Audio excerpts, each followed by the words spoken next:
నమస్తే. నేను మీ అశ్విని కుమార్. ఆయనకి పరాజయాలు కొత్త కాదు.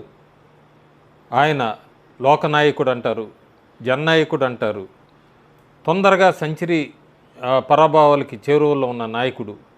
జన్మదినం జరుపుకుంటున్నాడు. సందర్భంగా కాంగ్రెస్ కార్యకర్తలంతా కూడా ఉత్తరప్రదేశ్ ఎన్నికలు వస్తున్నాయి కాబట్టి ఆయన్ని పరశురాముడు అంటూ కూడా వారణాసిలో ఆయనకి పాలాభిషేకాలు చేయటం, జన్జీ యువత మొత్తం కూడా ఆయన వెనకే ఉన్నారంటూ చెప్తున్న నాయకుల వయసులో అవన్నీ కూడా మాట్లాడతాను. కొంతమంది జన్జీ మొత్తం ఆ వ్యక్తితోనే ఉన్నారంటున్నారు. 2029లో ఈ వ్యక్తి భారతదేశ ప్రస్తుత ప్రధానమంత్రిని ఓడించి అధికారంలోకి వస్తాడని గత 20 సంవత్సరాలుగా చెప్తున్న మాటని రిపీట్ చేస్తున్నారు. ఆ వ్యక్తి జన్మదిన సందర్భంగా దాదాపు ఆయన నమ్ముకున్న కొన్ని రీజనల్ పార్టీస్ అన్నీ కూడా ముక్కలు అయిపోయినాయి. ఆయన అనుకున్నది సాధిస్తున్నాడు. ఆ వ్యక్తి రాహుల్ గాంధీ, ప్రతిపక్ష నాయకుడు. నేను మాట్లాడుతుంది రాహుల్ గాంధీ గురించి. ఆయన జంజీ అని చెప్పుకుంటాడు. ఆయన జన్మదినం సందర్భంగా ఆయనకి 56 సంవత్సరాలు పూర్తవుతున్నాయి. సహజంగా జంజీ జనరేషన్ అంటే 14 నుంచి 29 సంవత్సరాల మధ్యలో వాళ్ళని జంజీ అట్లా లెక్కేస్తూ ఉంటారు. జంజీ లేదా ఆల్ఫా. మరి ప్రస్తుతం రాహుల్ గాంధీ వయసు 56 నిండుతోంది. ఆయన జంజీ నాయకుడు అంటారు కాంగ్రెస్ నాయకులందరూ. ఆ టీం మొత్తం చూసుకున్నా కూడా ఈ కాక్రోచ్ జనతా పార్టీకి సంబంధించిన అభిజిత్ దీప్కే వయసు 30 సంవత్సరాలు. పూర్తిగా అతను నిరుద్యోగి. ఆయన జంజీల కోసం, ఎంప్లాయ్మెంట్ కోసం పోరాడుతున్నాను అంటాడు. ఇంకొక వ్యక్తి ఆ టీంలో సోనం వాంగ్చుక్, వయసు 59 సంవత్సరాలు, జంజీ సపోర్టర్ అంటాడు. వీళ్ళందరూ కూడా భారతదేశంలో నిరుద్యోగుల సమస్య తీర్చేస్తాం ఇవన్నీ అంటారు. మర్చిపోకూడదు, సోనం వాంగ్చుక్ 2004లో కాంగ్రెస్ ప్రభుత్వం ఉన్నప్పుడు ఇదే వాంగ్చుక్ ప్రధానమంత్రి మన్మోహన్ సింగ్ ఆయనకి ఒక పోస్ట్ కూడా ఇచ్చారు. నేషనల్ గవర్నింగ్ కౌన్సిల్ ఎడ్యుకేషన్కి సంబంధించి మినిస్ట్రీ ఆఫ్ హెచ్ఆర్డీలో. అప్పుడేం చేయలేకపోయారు ఎడ్యుకేషన్ సిస్టంలో. ఇప్పుడు వీళ్ళందరూ కలిసి మెస్అప్ అయిపోయారు అంతా అంటూ కూడా గోల్ చేస్తున్నారు. దురదృష్టవశాత్తు నీట్ పేపర్ లీక్ అయింది. ఆ తర్వాత ప్రభుత్వం అన్ని చర్యలు తీసుకుంది. 21వ తారీఖు మళ్ళీ నీట్ రీఎగ్జామ్ అవుతుంది. పేపర్ లీకులు అంటూ వీళ్ళందరూ భారతదేశంలో ఉన్న యువతని రెచ్చగొట్టడానికి, యువతని రోడ్ల మీదకి లాగటానికి బాగా ప్రయత్నించారు. తెలివైన యువత ఎవరూ కూడా వీళ్ళు చేసిన ప్రొటెస్టులో ఎక్కడా కనబడలేదు. కనబడిన వాళ్ళందరూ కూడా 30 సంవత్సరాల పైన ఎన్ఎస్యుఏ కార్యకర్తలు, వాళ్ళకి మద్దతుగా ఉన్న కమ్యూనిస్టు నాయకులు, కేడరు, కొంతమంది యూట్యూబర్స్ హైదరాబాద్లో చూసాం మనం. జంజీ ప్రొటెస్ట్ అంటే మొత్తం ఏ యూట్యూబర్స్ వచ్చారో వీళ్ళందరూ. లక్నోలో చూసుకున్నా, పాట్నాలో ఎక్కడ చూసుకున్నా కూడా నీటి వలన ఇబ్బంది పడిన స్టూడెంట్స్ ఎవరు కూడా, వాళ్ళ తల్లిదండ్రులు ఎవరో కూడా అక్కడ ప్రొటెస్ట్లో కనబడలేదు. ఎందుకంటే వాళ్ళు మళ్ళీ ఎగ్జామ్కి ప్రిపేర్ అవుతున్నారు. వీళ్ళు ట్రాప్లో పడలేదు. పేపర్ లీక్స్ అని ఒకసారి చూస్తే మనం 2004లో నుంచి 2014 యూపీఏ 1-2 పీరియడ్లో సిబిఎస్ఈ 2004లో paper pre medical test leak అయింది. 2006లో కూడా లీక్ అయింది. 2007లో ఏఐఈఈఈ పేపర్ లీక్ అయింది. 2008లో pre medical test paper leak అయింది. 2011లో ఏఐఈఈఈ పేపర్ లీక్ ఉత్తరప్రదేశ్లో లీక్ అయింది. 2012లో AIIMS entrance exam paper leak అయింది. 2013లో మహారాష్ట్రలో హెచ్ఎస్సి పేపర్ లీక్ అయింది. 2013 రాజస్థాన్ యూనివర్సిటీ పేపర్ లీక్ అయింది. మళ్ళీ 2013లో రాజస్థాన్ పబ్లిక్ సర్వీస్ కమిషన్ది పేపర్ లీక్ అయింది. 2014లో CBSE class 10th mathematics paper leak అయింది. 2014లో CBSE class 12th economics paper కూడా లీక్ అయింది. ఇవన్నీ పెట్టుకున్నాడు. ఆ టైంలో రాహుల్ గాంధీ ఎంపీగా కూడా ఉన్నాడు. అన్నీ మర్చిపోయినట్టున్నాడు పూర్తిగా. చాలా తెలివిగా మాట్లాడాను అనుకుంటాడు. పక్కనున్న పిఆర్ టీం కూడా కరెక్ట్గా ఆయన ఫోకస్ చేయలేదు. ఎందుకంటే కోటాకి ఆయన రైల్లో ప్రయాణించినట్టుగా మొత్తం రైలు ఎక్కి ఆ వీడియో రైలు ఎక్కుతున్నప్పుడు అందరికీ చెయ్యి ఊపుతూ అవన్నీ ఫోటో ఓపీఎస్లు పూర్తిగా షూట్ చేసి మా నాయకుడంతా రైల్లో ప్రయాణిస్తున్నాడని చాలా హంగామా చేశారు పిఆర్ టీం. రైల్లో ప్రయాణించడానికి రైల్వే స్టేషన్కి ఆయనకు ప్రైవేట్ జెట్లో వచ్చాడు. ఆ ప్రైవేట్ జెట్లో అక్కడ దాకా వచ్చాడన్న దాన్ని మాత్రం కవర్ చేయడానికి ప్రయత్నించారు. తర్వాత దొరికిపోయారు. రైలు ఎక్కే ముందు ఆయన ఆ స్టేషన్కి అంతా కూడా లక్షల రూపాయలతో ప్రైవేట్ జెట్లో వచ్చాడు రాహుల్ గాంధీ. అవన్నీ పక్క పెట్టి రైలు ఎక్కి వచ్చాడు మా నాయకుడు అంటూ హంగామా చేశారు.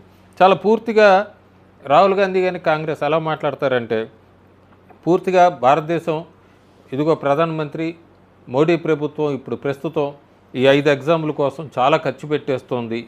అట్లాగే రాహుల్ గాంధీ 22 లక్షల మంది నీట్ రాస్తున్నారు, వాళ్ళకి ఖర్చు అంతా కూడా 1.32 లక్షల కోట్లు అవుతుందంటూ కూడా ఒక అబద్ధపు లెక్కలు చెప్పడానికి ప్రయత్నించాడు. చూస్తే మనం 22 లక్షల మందికి ఒక్కొక్కరికి 1,400 రూపాయల ఫీజు, ఆ లెక్కను చూసుకున్నా కూడా 308 కోట్లు అవుతుంది.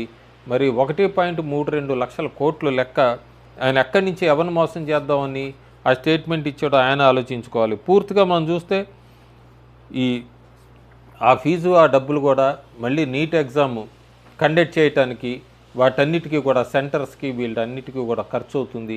ఆ 308 కోట్లు కూడా ఆ లెక్క కూడా ఆలోచించకుండా 1,00,000 కోట్లు అంటూ కూడా ఒక స్టేట్మెంట్ ఇచ్చేశాడు ఆయన. స్టేట్మెంట్స్ ఎలా మారుస్తూ ఉంటాడంటే రాహుల్ గాంధీ ఇదే కోటాలో 2020లో మాట్లాడుతూ మన ఎడ్యుకేషన్ సిస్టము చాలా మంచి సెలక్షన్ సిస్టమ్ అన్నాడు. బహుశా ఆయనకి మెమరీ లాస్ అనుకుంటా. 2026 మన కోటాలో మాట్లాడుతూ మనదంతా కూడా రిజెక్షన్ సిస్టము, ఇదంతా సెలక్షన్ సిస్టమ్ కాదు అన్నాడు. మాట మార్చడం ఆయనకు బాగా అలవాటు. అయినా కూడా ఫ్యాక్ట్స్ ఒకసారి మనం చూస్తే మెడికల్ కాలేజెస్ 2014 ముందు 387 ఉండేవి, ప్రస్తుతానికి 824 అయినాయి. ఇంక్రీజ్ చూసుకుంటే 112%. ఎంబీబీఎస్ సీట్లు 2014 ముందు 51,000 మాత్రమే ఉండేవి, ప్రస్తుతానికి 1,29,000 అయినాయి. ఇంక్రీజ్ చూస్తే 153%. పీజీ మెడికల్ సీట్స్ 2014 ముందు చూస్తే మనం 31,185, ప్రస్తుతానికి 85,000 దాటినాయి. ఇంక్రీజు 172%. పూర్తిగా చూస్తే రాహుల్ గాంధీ ఒక ఎనార్కీని క్రియేట్ చేయడానికి చూస్తున్నాడు, మోడీ కెపాసిటీని క్రియేట్ చేస్తున్నాడు. అదే వాళ్ళిద్దరికీ ముఖ్యమైన తేడా ఇదంతా కూడా. ఇంకా గవర్నమెంటు మైనారిటీ 2024లో అసలు మేమే గెలిచాము, చాలా తక్కువతో మోడీ ప్రధానమంత్రి అయ్యాడు ఈసారి కానివ్వంటాడు. గత చరిత్ర ఒకసారి మనం చూసుకుంటే 2004లో కూడా కాంగ్రెస్ కేవలం 145 స్థానాలే వచ్చినాయి. మొత్తం యూపీఏ అలయన్స్ అన్నీ కలుపుకున్నా కూడా 218 స్థానాలే. 55 షార్ట్ మెజార్టీకి వాళ్ళకి కమ్యూనిస్ట్ పార్టీ బయట నుంచి అప్పుడు 60 స్థానాలు గెలుచుకొని బయట నుంచి మద్దతు ఇచ్చిందన్నది మర్చిపోతున్నాడు ఆయన. కేవలం వాళ్ళు 272 స్థానాలు హాఫ్ ఏ మార్కు 1984, అది కూడా ఇందిరాగాంధీ హత్య సింపతి వేవ్ తర్వాత సింగిల్గా కాంగ్రెస్ పార్టీ హాఫ్ ఏ మార్క్ వచ్చింది, ఎక్కడా కూడా లేదు. మనం చూస్తే 1996లో 140 స్థానాలు, 98లో 141 స్థానాలు, 99లో 114 స్థానాలు, 2004లో 145, 2009లో 206, 2014లో 44 స్థానాలు, 2019లో 52 స్థానాలు, 2024లో 99 స్థానాలు. సో ఎక్కడా కూడా 84 తర్వాత కాంగ్రెస్ సొంతంగా హాఫ్ ఏ మార్క్ దాటింది ఎక్కడా లేదు. వీళ్ళు మాట్లాడతారు హాఫ్ ఏ మార్కు 240 అని చెప్పి. మనం ఒకసారి చూసుకుంటే రాహుల్ గాంధీ స్టేట్మెంట్స్ జూలై 6, 2024 మేము గుజరాత్లో బీజేపీ నోటిచ్చేస్తామన్నాడు. ఏప్రిల్ 2026లో బీజేపీ 894 వార్డ్స్ గెలుచుకుంది, అక్కడ 60% పైన ఓట్ షేర్తో. మే 2026 బీజేపీ గవర్నమెంటు పడిపోతోంది, మే 2025లో అన్నాడు ఆయన. జూన్ 2026 చూసుకుంటే ఒక సంవత్సరంలోనే ఎన్డీఏ టాలీ 320 దాకా లోక్సభలో చేరింది, 292 నుంచి. అలాగే 150 టచ్ అవుతుంది రాజ్యసభలో. రాహుల్ గాంధీ ఏం చెప్పినా కూడా ఆపోజిట్ అవుతూ ఉంటుంది. ఎవరో అన్నట్టుగా బీజేపీకి మెయిన్ క్యాంపెయినర్ ఎవరంటే రాహుల్ గాంధీ. ఎందుకంటే రాహుల్ గాంధీ అన్ని అసత్య ప్రచారాలు చేసి బీజేపీకి ఒక లిఫ్ట్ ఇస్తూ ఉంటాడన్న బాధనే అదే నిజంగా వినబడుతుంది మనకి. అన్ని ఫేక్ ఎలిగేషన్స్, ఫేక్ ఎజెండాతో ముందుకొచ్చాడు. 99 ఈ పుట్టినరోజు సందర్భంగా త్వరలోనే డిఫీట్స్ 100 చేరుకుంటాడని ఆశిద్దాం. Thank you.